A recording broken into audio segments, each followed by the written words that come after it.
থানাত 27 তাৰিখে ৰাতি না 27 তাৰিখে ৰাতি মানে থানাত এটা এলিগেশ্যন আহিলে নট এলিগেশ্যন খবৰ আহিলে যে মিচিং হৈছে এজন মাইনু ছোৱালী বাপেকে দিছে তো 27 তাৰিখে এইটো আছিলে 28 তাৰিখে ৰাতিপুৱা বাপেকে আকৌ ভিক্টিম ছোৱালীজনীক লৈ আহিলে লৈ আহি পেলাই কথাখিনি তেতিয়াহে আমি একচুৱেলি এইটো মিচিং নাছিলে ছোৱালীজনী মানে গেং ৰেপ হোৱা বুলি আমি গম পালোঁ গম পাই আমাৰ তেতিয়াৰ পৰা মানে এনেকুৱা এটা হেৰি হ'ল বস্তুটো ছোৱালীজনী খালি এজন মানুহক চিনি পায় বাকী কোনো আইডেণ্টিফাই হোৱা নাই তো আমাৰ টিমে গোটেইখিনি থানা মানুহ ষ্টাফ আমি যিখিনি টেকনিকেল বা হিউমেন ইনপুট আমি তেতিয়াৰ পৰা আমি লগাইছোঁ যাৰ কাৰণে আমি চ'ৰ্চৰো ইনপুটখিনি ভাল পাইছোঁ আজি আমি 4জন মানুহকে আমি এপ্ৰিহেণ্ড কৰিবলৈ ছাকচেছ হৈছোঁ আৰু মাইনাল জহিৰুল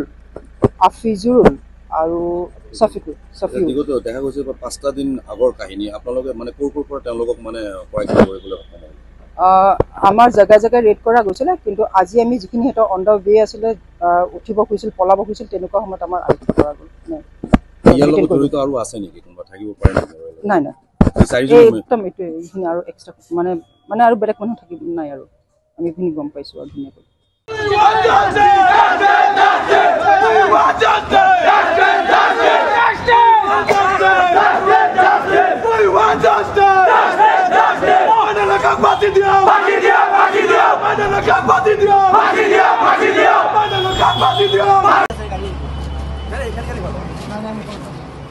চাৰিজন না